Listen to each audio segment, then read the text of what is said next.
This is Cafe Duco, located in Bandra, famous for its Latin American, Mexican fusion sort of cuisines. And this is me trying to sketch out the same cafe on a piece of paper. Why, you ask? Well, of course, it's for a new project. Well, a miniature version of this Cafe Duco was sort of like a gift for the chef owner because the physical cafe was about to shut. I found it really cute and it does act as a perfect gift and a memorabilia. So here is me making the cafe first on paper because obviously I'm going to be making such a project with clay on such a scale for the first time ever. This was a huge size. When they told me A5, well, A5 on a flat piece of paper is quite okay to do, but when you see it form on a 3D sort of a setting, it's quite huge, and that too in clay. I was quite nervous. So here is me making all the four sides. Well, the left side was just a blank wall, so I did not waste another page for it, but this is sort of the way it's gonna look. So wish me all the luck. Simple, simple, simple minds. I guess we'll take it one by one, baby, one by one. Just different, different, different kinds. We'll try to take it one by one, baby, one. Well, of course, I had a lot of hurdles making this project because, well, you can see it for yourself. I'm literally struggling with the clay. The clay was so soggy at first, but I guess I learned it the hard way. Well, for a minute, I actually felt like I'm literally rolling down some chapatis because the size was huge. It was actually bigger than that even.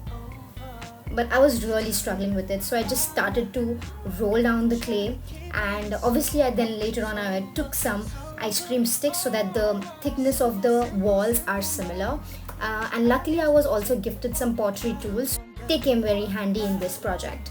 Just different, different, different kinds. We'll try to take it one by one, baby, one by one.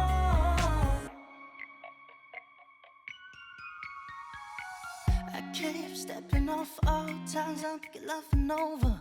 I keep wanting you too long. I keep tripping on. With the help of the reference sketch I made earlier, I cut the clay out.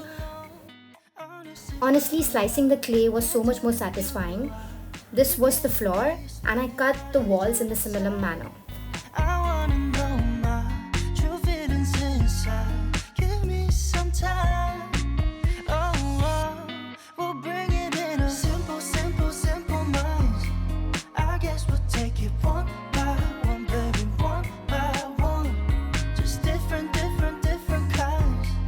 We'll try to take it one by one, baby, one by one. Simple, simple, simple minds. I guess we'll take it one by one, baby, one by one.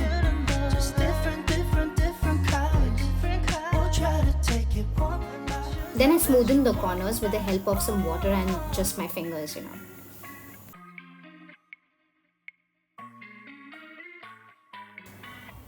Now this is the main wall where your logo, the signage and the door is going to be placed. So this had to be perfect.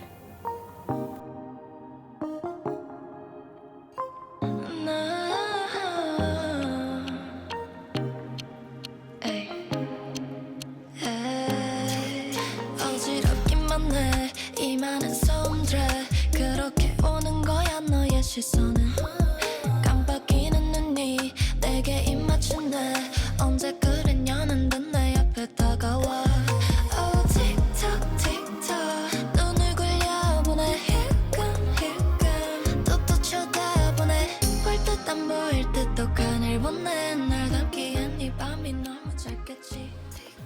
Well, obviously the patience wore off and I directly jumped to the roof. And here I just took a piece of clay and tried to make the roof with my fingers. I think it just looks perfect with the size ratio that I was making. My finger size was perfect for the roof. Moving on to the floor.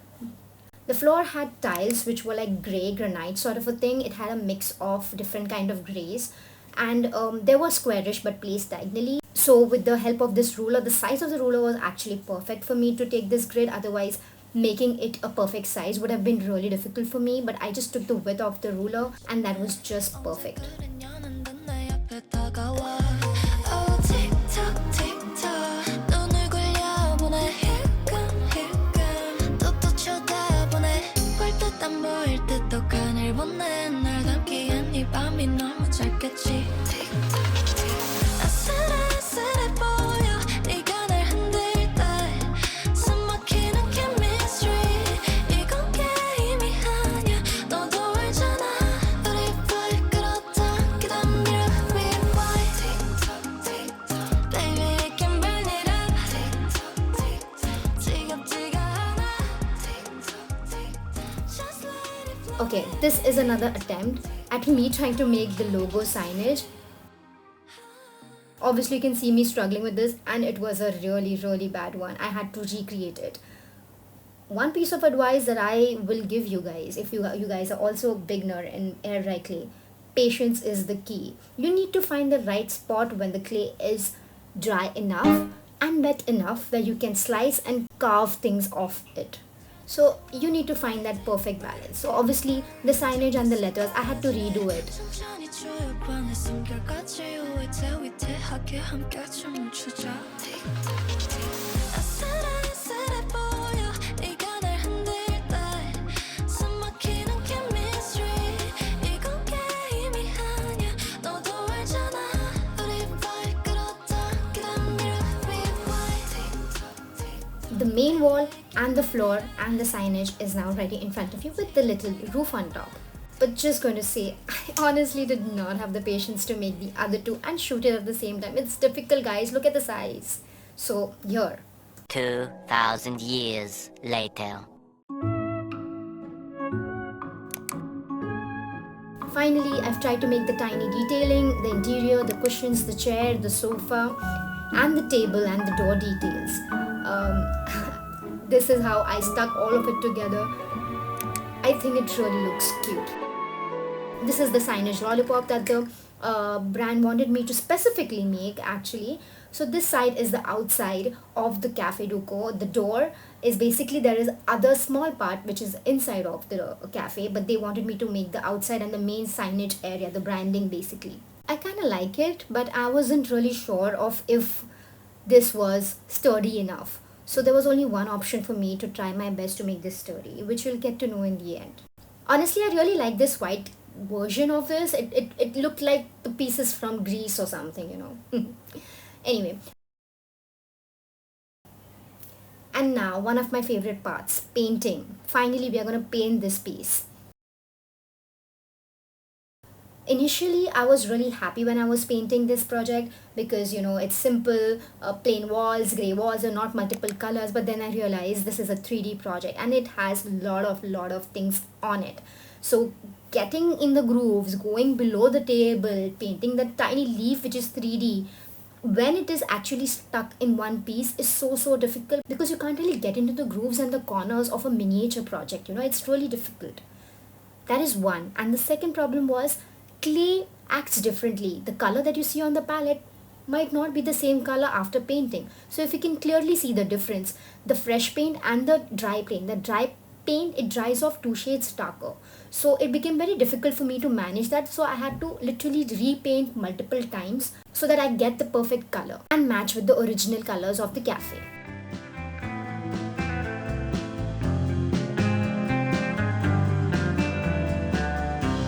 It's been too long. Won't you come back to me? If I did you wrong, I'll make it right, you'll see. Back to my arms. I would give anything.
For the colors, I'm using acrylic paint over here, and you do need multiple coats because of the clay. It tends to dry darker, and also because of the nature of a miniature project, you really need to go back and forth in order to get everything perfect, you know, because you do tend to overcolor on or color outside your boundaries, you know. So it was quite difficult. You can see how humongous my hand looks in front of this piece, and if you know me, you know how tiny I am.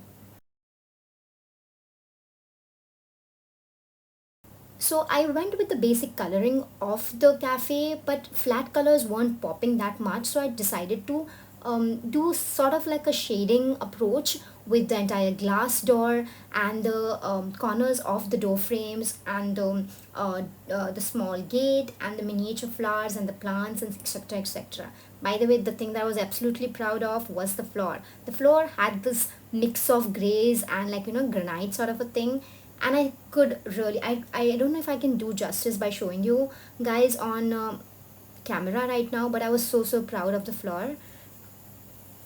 This is how the entire thing looks before I could varnish the painted piece. I was quite happy actually because I can see the roughness of the clay. It's not very polished. Obviously, air dry clay is raw in itself, you know, it's not very finished and polished. So the unevenness and the rawness of the material itself is there. At the same time, I'm quite happy with the sturdiness this entire make is giving me, you know. I wasn't really expecting it to stand in one square form, you know how clay is.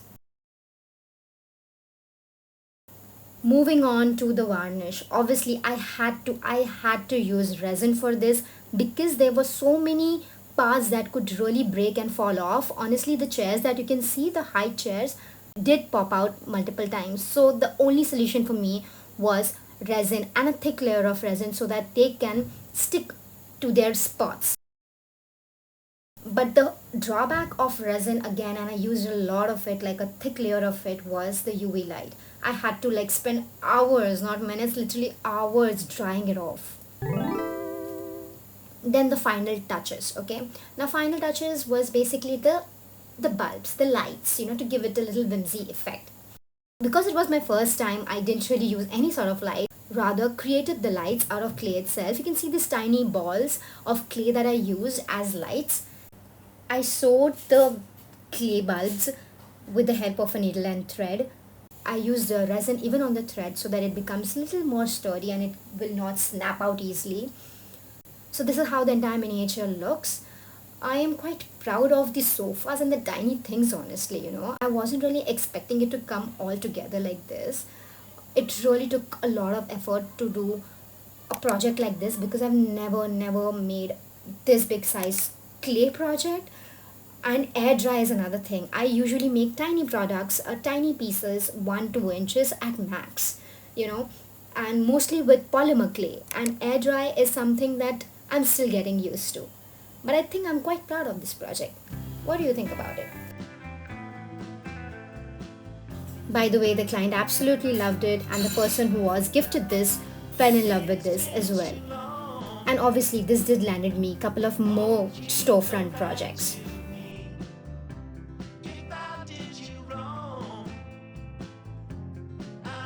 Thank you so much for watching this video. If you like the project, please care to give this video a like and do subscribe for more projects. Bye!